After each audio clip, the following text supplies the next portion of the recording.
அனைத்து மாணவர்களுக்கும் வணக்கம். நாம இந்த வீடியோவில் எதை பத்தி பார்க்க போறோம்னு சொன்னால் இந்த புவியியல்ல முதலாம் தவணைகள்ல இருந்து வருகின்ற எம்சிக்யூ பகுதிகளை தான் இந்த வீடியோவில் நான் முழுமையா உங்களுக்கு சொல்லித்தர போறேன். என்னன்னு சொன்னால் இந்த ஃபைனல் எக்ஸாம் பேப்பர்களாக இருக்கட்டும் அல்லது உங்களுடைய டேர்ம் எக்ஸாம் பேப்பர்களாக இருக்கட்டும், இந்த மாணவர்கள் சந்திக்கிற மிக முக்கியமான பிரச்சனை இந்த எம்சிக்யூ நாங்க எப்படி செய்யறது என்றுதான் மாணவர்கள் சந்திக்கின்ற மிக முக்கியமான ஒரு பிரச்சனையாக இருக்குது. நான் இந்த ஹேண்ட் அவுட்ல முதலாம் தவணைக்குரிய எம்சிக்யூ பகுதிகளாக தான் கூடுதலாக கதைச்சிருக்கிறேன். ஸோ இந்த இதுல 445 எம்சிக்யூ இதுல முதலாம் தவணைக்குரிய அலகுகள்ல இருந்து டைப் பண்ணியிருக்கிறேன். இந்த எம்சிக்யூ பகுதிகளை முழுமையாக நீங்க செய்து கொண்டதுல இருந்து முதலாம் தவணைக்குரிய அலகுகளை முழுமையாக உங்களால் விளங்கிக் கொள்ளக்கூடியதாக இருக்கும். எங்களுக்கு தெரியும் ஃபைனல் எக்ஸாம் பேப்பர்கள்ல அதிகளவான வினா பகுதிகள் வருகிறது இந்த முதலாம் தவணைக்குரிய பகுதிகள்ல இருந்தான் அதிகமாக வாரது. இதுல நான் பௌதிக புவியியலை மட்டும்தான் சொல்லியிருக்கிறேன். அடுத்தடுத்து நாங்க என்ன செய்வோம்னு சொன்னால் இந்த மானிட புவியியல் சார்ந்த விஷயங்களையும் பார்த்து கொண்டு போகலாம். இதுல குறிப்பா 2025-26 ஆண்டு காலப்பகுதியில எழுத போற மாணவர்களுக்கு மிகவும் ஒரு பயனுடைய மாதிரி இந்த வீடியோ அமையும். உங்களுடைய நண்பர்களுக்கும் இந்த வீடியோ மறக்காம ஷேர் பண்ணிக்கொள்ளுங்க. ஏன்னா அவங்களும் எம்சிக்கு செய்யறதுல கஷ்டப்பட்டு கொண்டிருப்பாங்க. மறக்காம யூடியூப் சேனலையும் சப்ஸ்கிரைப் பண்ணி வச்சுக்கொள்ளுங்க. தொடர்ச்சியாக வருகிற வீடியோக்களை பார்த்து தொடர்ச்சியாக நீங்க படிச்சு கொள்ளுங்க. மிக முக்கியமான ஒரு விடயம், தொடர்ச்சியாக இந்த 2025-26 ஆண்டு மாணவர்களுக்கு வகுப்புகள் நடந்து கொண்டிருக்குது. ஸோ என்னுடைய வகுப்புல இணைந்து கொள்ள விரும்புகிற மாணவர்கள் இதுல இருக்கிற நம்பரை நீங்க கண்டெக்ட் பண்ணி, வாட்ஸ்அப் நம்பரும் இருக்குது அல்லது நீங்க நார்மல் காலும் எடுக்கலாம். என்னோட கண்டெக்ட் பண்ணி நீங்க ஜூம் கிளாஸ்ல ஜாயின் பண்ணிக்கொள்ளக்கூடியதாக இருக்கும்.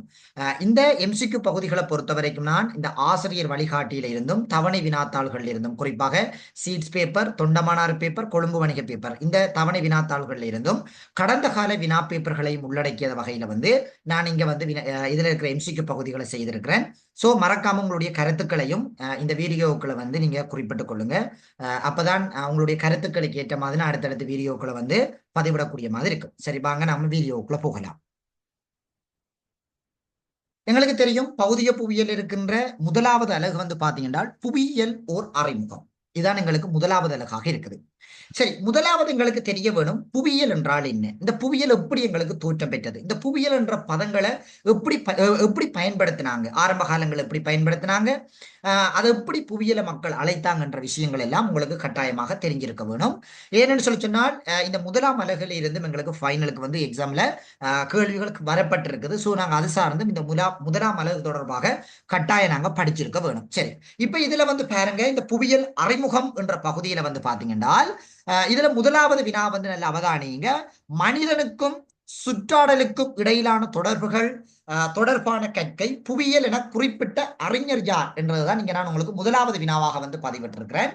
சோ எங்களுக்கு தெரிய வேணும் இந்த புவியியலுக்கும் சுற்றாடலுக்கும் அல்லது புவியியலுக்கும் சூழலுக்கும் இடையிலான தொடர்புகளை கற்கிறது தான் புவியியல் என்று சொன்ன அறிஞர்கள்ல மிக முக்கியமானவங்க பாத்தீங்கன்னா இந்த கார்ல் ரிட்டரும் அடுத்தது பொன் ஹம்போல்ட்டும். இவங்க ரெண்டு பேரும் தான் பாத்தீங்கன்னா இந்த மனிதனுக்கும் சுற்றாடலுக்கும் இடையிலான தொடர்புகள் என்னென்ற தொடர்பான பல்வேறு விதமான கருத்துக்களை கூறிய ஒரு அறிஞர்களாக இவங்க ரெண்டு பேரும் காணப்படுறாங்க. இதுல எங்களுக்கு மிக முக்கியமாக தெரிய வேணும் இந்த புவியியல் என்ற பதம் தற்போது வந்ததா என்று சொல்லி கேட்டால் இல்லை. இது கிரேக்க காலத்திலிருந்து மிகவும் பழமையானது ஒன்றாக காணப்படுகிறது. கிரேக்கர்கள் இந்த புவியியல் எப்படி அழைச்சாங்கன்னு சொல்லி சொன்னால் புவி பற்றிய விவரணம், அதாவது புவி சக இயல் என்று நாங்க பிரிச்சு பார்க்கலாம். இதுல இவங்க கிரேக்கர்கள் எப்படி சொன்னாங்கன்னு சொல்லி சொன்னா ஜியோகிராபி என்று சொல்லி சொன்னாங்க. இதுல யோ என்றது பாத்தீங்கன்னா உலகத்தையும், கிராபி என்று பாத்தீங்கன்னு சொல்லி சொன்னால் விவரணம் செய்யறது, கற்றுக்கொள்றது, ஒன்றை பற்றி அறிந்து கொள்றது, இப்படியானதாக அவங்க பொருள் சொன்னாங்க. ஆகவே உலகை பற்றிய விவரணம் செய்தல் அல்லது உலகை பற்றிய கற்றல் என்றுதான் இவங்க புவியியல கிரேக்க கால அறிஞர்கள் சொன்னாங்க. இப்ப தற்காலத்துல நாங்க என்ன செய்யறோம்னு சொன்னால் இந்த புவியியல் என்று சொல்லி நாங்க என்ன செய்யறோம் என்றால் அழைச்சு கொள்றோம். அப்ப கிரேக்கர்கள் பாத்தீங்கன்னா உலகை பற்றிய விவரணம் என்றுதான் இந்த புவியியலை அவங்க அழைச்சு கொண்டாங்க. எங்களுக்கு தெரியும் புவியியல் தொடர்பாக பல்வேறுபட்ட அறிஞர்கள் கிரேக்க காலத்துல உருவாகினாங்க. தேலிஸ், அனெக்ஸ்மாந்தர், பைதகரஸ், அதே நேரத்துல எரோடோதனிஸ், இப்படி பல்வேறுபட்ட அறிஞர்கள் தோன்றி என்ன செஞ்சாங்கன்னா புவியியல் தொடர்பான கருத்துக்களை முன்வைக்காங்க. அதுலேயும் குறிப்பாக இந்த எரோடோதனிஸ் என்ற அறிஞர் இந்த புவியியல் தொடர்பான பல்வேறு விதமான ஆய்வுகளையும் பல்வேறு விதமான கருத்துக்களை முன்வைத்ததால்தான் இந்த எரோடோதனிஸ் புவியியலினுடைய தந்தை என்று சொல்லி அழைக்கப்படுறார். இவர்தான் எங்களுக்கு புவியினுடைய சுற்றளவினை அளந்து கூறிய முதலாவது அறிஞராகவும் இந்த எரோடோதனிஸ் என்ற அறிஞர் தான் காணப்படுறார். சரி, இப்ப இதுல பாருங்க, இரண்டாவது வினா புவியியல் கற்கையில் கவனம் செலுத்தப்படும் 3 பிரதான வினாக்களும் இவை. புவியியல்ல கவனம் செலுத்தப்படுகின்ற 3 பிரதான வினாக்கள் எங்களுக்கு தெரியும். புவியியலை பொறுத்த வரைக்கும் எங்களுக்கு பிரதானமாக மிக முக்கியமான வாதமாக சூழல் ஆதிக்கவாதம், மானிட நியதிவாதம் என்று சொல்லி ரெண்டு பிரதான வாதங்கள் எங்களுக்கு இருக்குது. குறிப்பாக 2014ஆம் ஆண்டு காலப்பகுதியில் சூழலியல் நீதிவாதம் என்றா என்னன்னு சொல்லி ஒரு எம்சிக்யூ பகுதிகள் வரப்பட்டிருந்ததையும் நாங்கள் பார்த்துக் கொள்ளக்கூடிய மாதிரி இருக்கும். இதுல வந்து பாத்தீங்கன்னா 3 வினாக்கள் பெரும்பாலும் எங்களை புவியியல் கற்கை தொடர்பாக எழுந்தது. முதலாவது வந்து பாத்தீங்கன்னா மனிதனுக்கும் சூழலுக்கும் இடையிலான தொடர்பு என்ன, இந்த சூழலில் மனிதன் பெற்றுக்கொள்கின்ற நன்மை என்ன, மனிதனுக்கும் சுற்றாடலுக்கும் இடையிலான பிரதிபலிப்பு என்ன என்று முதலாவதாக வினாக்கள் வரப்பட்டிருக்குது. எங்களுக்கு தெரிய வேணும் முதலாவதுன்றது உங்களுக்கு ஒரு பொருத்தமற்ற விடையாக வந்து இருக்கிறதுன்றது எங்களுக்கு வடிவா தெரியும். இதுல 2வது வினா வந்து பாருங்க, சூழல் மனிதனில் எவ்வாறு செல்வாக்கு செலுத்துகின்றது, மனிதன் சூழலை எவ்வாறு மாற்றியமைக்கின்றான், மனிதனுக்கும் சுற்றாடலுக்கும் இடைத்தொடர்பின் பிரதிபலிப்பு என்ன. எங்களுக்கு தெரியும் அதுதான் எங்களுக்கு விடையாக வரப்போகுது. இதுல நாங்க மிக முக்கியமாக கருத்துல கொள்ள வேண்டும் மிக முக்கியமான விடயம் என்னென்றால், இந்த சூழல் மனிதனில எவ்வாறு செல்வாக்கு செலுத்தினது என்று தொடர்பாக நாங்க பார்க்கிறது வந்து பார்த்தோம்னால் இந்த சூழல் ஆதிக்கவாதம் என்று சொல்லி சொல்லும். ஒரு சூழல் மனிதன் எப்படி கட்டுப்படுத்தி ஆண்டதுன்னு சொல்லி கதைச்சோம்னால் சூழல் ஆதிக்கவாதம் என்று சொல்லுவோம். இந்த மனிதன் சூழல் எப்படி கட்டுப்படுத்தி ஆண்டான் என்று சொல்லி பார்த்தோம்னால் அது நாங்க மானிட ஆதிக்கவாதம் என்று சொல்லி சொல்லுவோம், அல்லது மானிட நியதிவாதம் என்று சொல்லி சொல்லுவோம். அடுத்தது இந்த மனிதன் சூழலை வந்து கட்டுப்படுத்துறதுனால சூழல் மனிதனுக்கு பல்வேறு விதமான இடைச்சலை வந்து கொடுத்தது. உதாரணம் இயற்கை அனர்த்தங்கள், அதே நேரத்தில் வந்து பாத்தீங்கன்னா அதிகளவான மழை பொழிவுகள், அமில மலைகள், இப்படியான தன்மைகளால் வந்து மனிதன் வந்து பாதிக்கப்பட்டிருக்கிறான். இதுதான் இந்த சூழல் மனிதனுக்கு கொடுத்த ஒரு பிரதிபலிப்பாக வந்து அமையப்படுகிறது. ஆகவே இங்கு சரியான விடையாக அமையப்படுவது வந்து பாத்தீங்கன்னா 2வதாக வந்து இருக்கும். அடுத்தது வினா வந்து பாருங்க, 3வது வினா, புவியின் மேற்பரப்பின் பரப்பு ரீதியான வேறுபாடுகளை கற்றல் புவியியல் என குறிப்பிட்ட அறிஞர் யார் என இங்க தரப்பட்டிருக்குது. எங்களுக்கு தெரியும் ரிச்சர்ட் ஹாட்சோன் என்றதான் வந்து பாத்தீங்கன்னா இதற்கான சரியான விடை. குறிப்பாக இந்த வினா வந்து பாத்தீங்கன்னா 2019ஆம் ஆண்டு காலப்பகுதியில, குறிப்பாக 2019ஆம் ஆண்டு காலப்பகுதியில இந்த ஓல்ட் சிலபஸ்ல, அதாவது பழைய கால வினாத்தாள்ல வந்து வரப்பட்டிருந்த ஒரு சந்தர்ப்பங்களை நாங்க வந்து இந்த 3வது வினா என்றதன் அடிப்படையில பார்த்துக் கொள்ளக்கூடியதாக இருக்கும். கட்டாயம் நீங்க இந்த அறிஞர்கள் சொன்ன கருத்துக்களையும் நீங்க கட்டாயம் படிச்சிருக்க வேணும். எம்சிக்யூ பகுதிகளில் அதிகமாக கேட்கப்படுகிற ஒரு வினாக்களாகவும் வந்து காணப்படுகிறது. அடுத்தது பாருங்க, 4வது வினா, பௌதிக நிலக்காட்சி காலத்திற்கும் இடத்துக்கும் ஏற்ப வேறுபடும் செயல்முறை யாது. சரி, நாங்க மானிட புவியியலை படிச்சிருக்கோம். மானிட நிலக்காட்சி நாங்க மானிட புவியியல் படிப்போம் எம்சிக்யூ. இதுல வந்து பாத்தீங்கன்னா பௌதிக நிலக்காட்சி எங்களுக்கு தெரியும், மலைகள், நதிகள், இப்படியான காடுகள், இப்படியான பௌதிக ரீதியான நிலக்காட்சிகள்ல இந்த காலத்திற்கும் இடத்திற்கும் ஏற்ப எவ்வாறு வேறுபடுகின்ற செயல்முறை என்ன என்று சொல்லி கேட்டிருக்கிறாங்க. எங்களுக்கு தெரிய வேணும், இந்த அகவிசை புறவிசை காரணிகளின் அடிப்படையில தான் எங்களுக்கு இவை இடத்துக்கிடம் ஒரு வேறுபாடு தன்மைகளை கொண்டு காணப்படுறத வந்து நாங்க பெரும்பாலும் பார்த்துக் கொள்ளக்கூடியதாக வந்து இருக்கும். இது நாங்க தியரி கிளாஸ் படிக்கும் போதும் விளக்கமா படிச்சிருக்கிறோம் இல்லையா. ஆகவே இந்த அகவிசை புறவிசை செயல்முறையின் காரணமாகத்தான் எங்களுக்கு இந்த பௌதிக நிலக்காட்சி எங்களுக்கு காலத்திற்கும் இடத்துக்கும் ஏற்ப மாறுபட்டு கொண்டு போகுது. இப்ப உதாரணம் வந்து பாத்தீங்கன்னா, ஒரு பிரதேசத்தில் இருக்கிற காடும் இன்னும் ஒரு பிரதேசத்தில் இருக்கிற காடும் வேறுபட்டதாக இருக்கும்.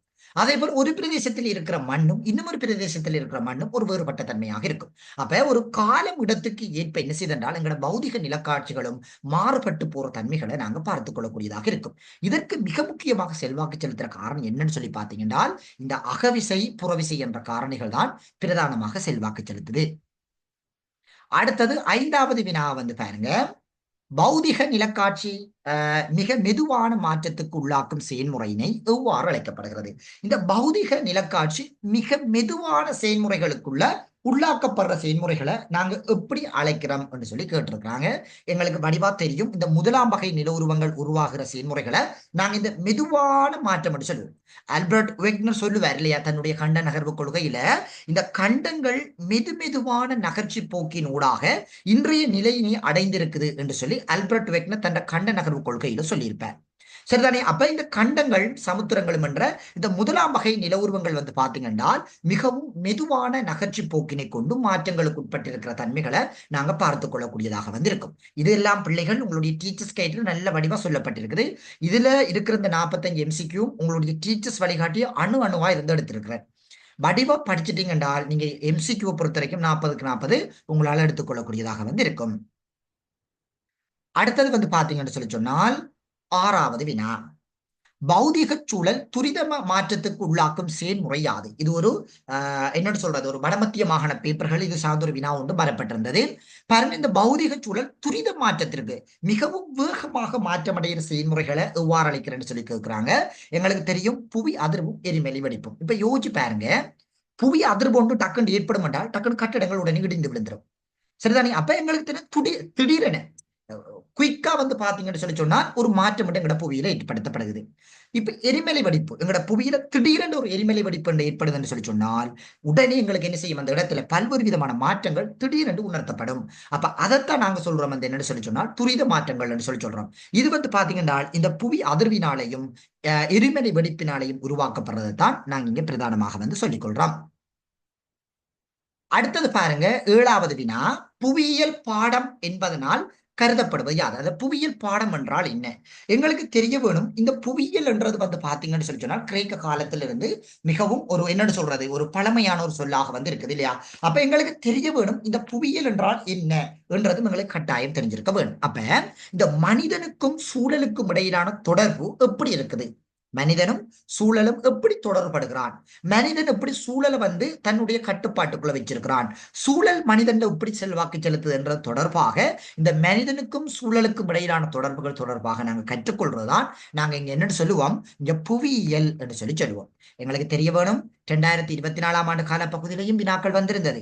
2023ஆம் ஆண்டு காலப்பகுதியிலையும் வினாக்கள் வந்திருந்தது. மானிட புவியியல் என்ற பகுதிகள் எடுத்து பார்த்தீங்கன்னா உங்களுக்கு விளங்கும். சரிதானே? 2024ஆம் ஆண்டு காலப்பகுதியிலையும் 2023ஆம் ஆண்டு காலப்பகுதியிலும் 2024ஆம் ஆண்டு காலப்பகுதியிலையும் அறிமுக பகுதிகளிலிருந்து வினாக்கள் வந்திருக்குது. 2023ஆம் ஆண்டு காலப்பகுதியில் கேட்டிருக்காங்க மானிட புவியினுடைய பிரிவுகள் என்னண்டு. 2024ஆம் ஆண்டுல மானிட புவியியல் என்றால் என்னன்னு சொல்லி கேட்டிருக்கிறாங்க. சோ இன்னும் புவியியல் என்றா என்ன என்ற வினாக்கள் எல்லாம் இன்னும் வரையில்லை. இல்லை. சம்டைம் உங்களுடைய பேப்பர்களுக்கு வரக்கூடிய சந்தர்ப்பங்கள் இருக்குது. ஆகவே நாங்க வடிவா படிச்சு கொண்டோம்னா பயப்படாம கோடு போட்டுக் கொள்ளக்கூடிய மாதிரி இருக்கும். அடுத்தது பாருங்க, 8வது வினா, புவியியல் பாடத்தின் அடிப்படை நோக்கம் யாது? இந்த புவியியல் பாடத்தினுடைய பிரதான நோக்கம் என்ன என்ற தொடர்பாக உங்களுக்கு கட்டாயம் தெரிஞ்சிருக்க வேணும். பாருங்க, இதுல சரியானபடியாக அமைய போறது வந்து பாத்தீங்கன்னா முதலாவதாக இருக்கும். இரண்டா பிள்ளை நான் இங்க உங்களுக்கு விடைகளை சொல்லிக் கொண்டு போறேன். ஜூம் கிளாஸ்ல வந்து பாத்தீங்கன்னா நான் அந்த பிள்ளைகளுக்கு ஒவ்வொரு விடயங்களாக விளங்கப்படுத்தினா இதுல எங்களுக்கு வீடியோ கொஞ்சம் லெந்தா போகும்ன்றதுனால உங்களுக்கு நான் விடைகளை மட்டும் சொல்லிக் கொண்டு போறேன். சரிதானே? ஓகே. இதுல பாருங்க, பௌதிக மானிட நிலத்தோற்றத்தினை வெவ்வேறாக எடுத்து நோக்குவதற்கு பதிலாக அதன் தொடர்புகளை ஒன்றுக்கொன்று, அதாவது ஒன்றுக்கொன்று தொடர்படுத்தி கற்றுக்கொள்கிற செயல்முறையைத்தான் நாங்க என்னென்று சொல்லுவோம், இந்த புவியியல் என்று சொல்லி சொல்லுவோம். சரிதானே? இந்த பௌதிக மானிட நிலத்தோற்றத்தை நாங்க வேறுபடுத்தி கற்றுக்கொள்ளாம ஒன்றுடன் ஒன்று தொடர்படுத்தி நாங்க கற்றுக்கொள்ற செயல்முறையைத்தான் நாங்க இங்க என்ன சொல்லுவோம் என்றால் புவியியல் என்று சொல்லி சொல்லுவோம். சரிதான்? இதுதான் இந்த புவியியல் பாடத்தினுடைய ஒரு அடிப்படை நோக்கம், ஒரு பிரதான நோக்கமாகவும் வந்து இதுதான் வந்து காணப்படுகிறது. அடுத்தது 9வது வினா வந்து பாருங்க, புவியியலின் ஊடாக கவனத்தில் கொள்ளப்படும் இரு அம்சங்களும் இவை. புவியியலினூடாக கவனத்தில் கொள்ளப்படுகின்ற இரு பிரதான அம்சங்களும் என்னன்னு சொல்லி கேட்டிருக்காங்க. எங்களுக்கு மிக முக்கியமாக தெரியும் இந்த காலமும் இடமும். எங்களுக்கு தெரியும் புவியியல் சார்ந்து காலம் இடம் சார்ந்து நாங்க பார்த்து கொண்டிருந்தோம் என்று சொல்லி சொன்னால் வேறுபாடுகள் இருக்கும். நான் சொன்னமாய்த்தான், முன்னுக்கு சொன்னமாய்த்தான், மலைகள் வேறு, மண் வேறு, காடுகள் வேறு. அப்ப காலம் இடம் சார்ந்து எங்களுக்கு என்ன செய்யும் என்றால் புவியில் இருக்கிற அனைத்து விடயங்களும் மாறுபடும். ஆகவே நாங்க காலம் இடம் சார்ந்து ஒவ்வொரு விடயங்களை நாங்க என்ன செய்வோம் என்றால் கற்றுக்கொள்ளக்கூடியதாக வந்து இருக்கும். அடுத்தது 10வது வினா, புவியியலின் நிலத்தோற்ற அம்சங்களை கால ரீதியாக கற்கும் ஒழுங்குமுறையினை சரியாக தரும் விடையீடு. இந்த புவியியலை நாங்க கால ரீதியாக கற்றுக்கொள்றது இல்லையா? ஒரு காலத்துல எப்படி இருந்தது, உதாரணமா ஒரு மலை ஒரு காலத்துல எப்படி இருந்தது, இப்ப எப்படி இருக்குது. ஒரு காடு ஒரு காலத்துல எப்படி இருந்தது, இப்ப எப்படி இருக்குது. ஒரு மண் ஒரு காலத்துல எப்படி இருந்தது, இப்ப எப்படி இருக்குது. அப்ப கால ரீதியாக நாங்க கற்றுக்கொள்ள வேண்டும் என்று சொன்னால் ஒரு பிரதேசம், ஒரு இடம், ஒரு புவி அல்லது உலகம் சார்ந்த விஷயங்கள் எங்களுக்கு கட்டாயம் தேவைப்படும். ஆகவே நாங்க ஒரு இடத்துல ஒரு காலம் சார்ந்து எப்படி இருக்குது, ஒரு பிரதேசத்துல காலம் சார்ந்து எப்படி இருக்குது, உலகத்துல காலம் சார்ந்து எப்படி இருக்குது என்று கற்றுக்கொள்றதான் இங்க வந்து காலம் சார்ந்து கற்றுக்கொள்ற விடயங்களாக வந்து இருக்குது. அடுத்தது வந்து பாத்தீங்கன்னு சொன்னால் புவியியலை ஒரு பாடமாக கற்பித்த நாடு எது? புவியியலை ஒரு பிரதான பாடமாக இந்த நாடு கற்பித்தது என்று சொல்லி கேட்கிறாங்க. எங்க எல்லாருக்கும் நல்ல வடிவா தெரிஞ்சிருக்கும், இதெல்லாம் நீங்க வடிவா படிச்சிருப்பீங்க. ஜெர்மனி என்ற நாட்டுல தான் குறிப்பாக வந்து என்ன செஞ்சாங்கன்னு சொன்னால் இந்த புவியியலை வந்து பாத்தீங்கன்னு சொன்னால் கற்றுக் கொடுத்தாங்க. அதுல இருந்தா இன்றைக்கு நாங்க புவியியலை வந்து படிச்சு கொண்டிருக்கிறோம். யூனிவர்சிட்டியில ஸ்கூல்ல எல்லாம் புவியியல் ஒரு பாடமாக படிக்கிறதுக்கு ஒரு பேசிக்காக அமைந்த நாடு எதுன்னு சொல்லி பாத்தீங்கன்னு சொன்னால் இந்த ஜெர்மனி என்ற ஒரு நாடாக வந்து இருக்குது. இதே போல மானிட புவியியலும் இருக்குது. நாங்க மானிட புவியியல் வரும்போது அதையும் தொடர்ச்சியாக பார்த்து கொண்டு போகலாம். அடுத்தது புவியியலினுடைய தந்தை என்று அழைக்கப்படும் அறிஞர் யார்? எங்களுக்கு எல்லாருக்கும் படிவா தெரியும். இந்த எரோடோதனிஸ் என்றவர் தான் வந்து பாத்தீங்கன்னா புவியியலினுடைய தந்தை என்று சொல்லி சொல்றோம். இவர்தான் புவியினுடைய சுற்றளவினை அளந்து கூறிய அறிஞராக வந்து காணப்படுறார். அடுத்தது 13வது வினாவை வந்து பாருங்க.